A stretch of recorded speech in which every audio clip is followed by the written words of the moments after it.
High, আমি অথই। জি, আমিও মাহফুজ। বসেন। Thank you. সরি, লেট হয়ে গেল। কোনো ব্যাপার না, জ্যাম তো থাকবেই। হ্যাঁ, খুবই খারাপ অবস্থা। কি খাবেন? এনিথিং। এক্সকিউজ মি, দুটো মিল্কশেক আমাদের দুইজনকে।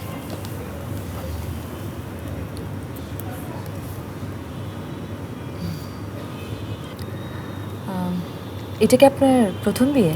অবশ্যই, কেন বলুন তো? না, এমনি ফান করলাম। তবে মেয়ে দেখা কিন্তু প্রথম নয়।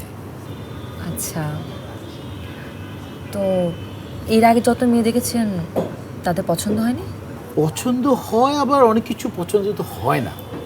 তো মেয়েদের কোন দিকটা আপনার পছন্দ হয়? একটা মেয়ের চোখ, ঠোঁট। শিওর। Thank you. আচ্ছা।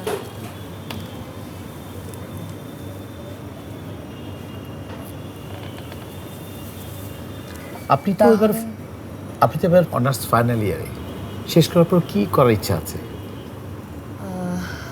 আমার আসলে দেশে থাকার ইচ্ছা নেই, বিদেশ চলে যাব। Very good decision, very good decision. খান। শিওর।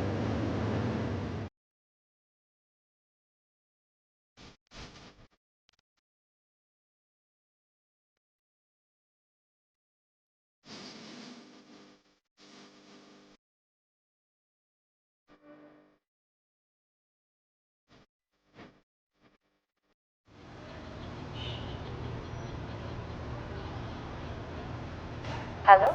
আসসালামু আলাইকুম। ওয়ালাইকুম আসসালাম। সরি, অনেক রাতে কল দিয়ে ফেলেছি। আসলে আপনার কথা খুব মনে পড়ছিল, তো এই জন্য কলটা দিয়েছি। তাই? বাহ। তারপর কি করছিলেন? এই তো অ্যাসাইনমেন্ট করছিলাম। ও, তাহলে তো আপনার বেশ প্রেশার আছে। সামনে পরীক্ষা।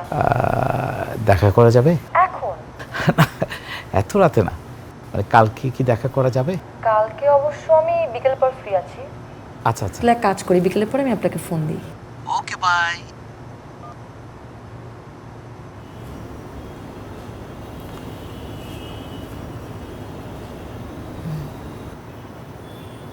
আচ্ছা, আমি একটা জিনিস বুঝি না, আমি তোমাকে তুমি তুমি করে বলছি আর তুমি আমাকে আপনি। আসলে আপনার বয়সটা আমার থেকে একটু বেশি, এই জন্য আপনি থেকে তুমিতে যাওয়াটা। আরে আপনি সিরিয়াসলি নিচ্ছেন কেন? আমি তো ফান করলাম। আসলে ব্যাপারটা ঠিক তা না, আমাকে দেখতে মনে হয় যে খুব বয়স্ক। আমার এত বয়স হয়নি, এটা আমাদের জেনেটিক প্রবলেম। আচ্ছা, আপনার বয়স কত হতে পারে? 40-42, তাই তো? আরে না, মাত্র 37। 37? ও, অবশ্য 37, 40, 42 আমার তাতে কোনো প্রবলেম নেই। আমার অবশ্য আপনার মতো একটু ম্যাচিওর লাগতে খুব ভালো লাগে। আমার মনের বয়স কত জানো? আমার মনের বয়স হচ্ছে 18।